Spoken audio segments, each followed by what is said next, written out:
को गोवा के अंदर क्या पूरे विश्व के अंदर हमने बनाया है। इस पान को बनाने के लिए जब बना तो दिया, लेकिन 6 महीना लग गया नाम ढूंढने में। इस पान का नाम क्या रखते, तो नेचुरल देखिए आग मेरा पान फेंकता है, तो इसलिए सूर्या ही नाम रखते हैं। और सूर्य भगवान भी आगे ही फेंकते हैं, इसलिए नेचुरल चीज़ है। और लवंग है, उसमें कोई केमिकल नहीं है, कोई इफेक्ट नहीं है।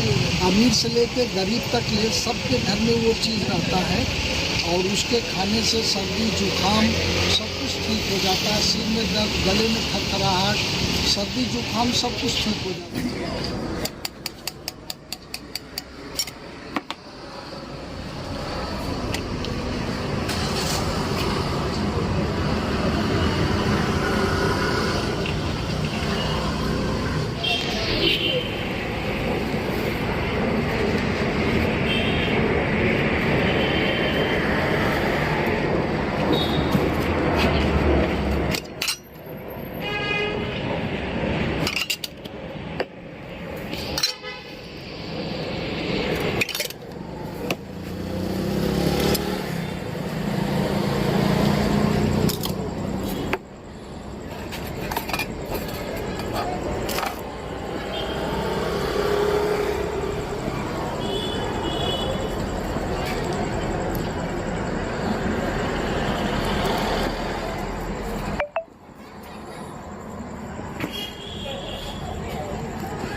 बहुत ऊपर तक जलेगा, घबराइए नहीं।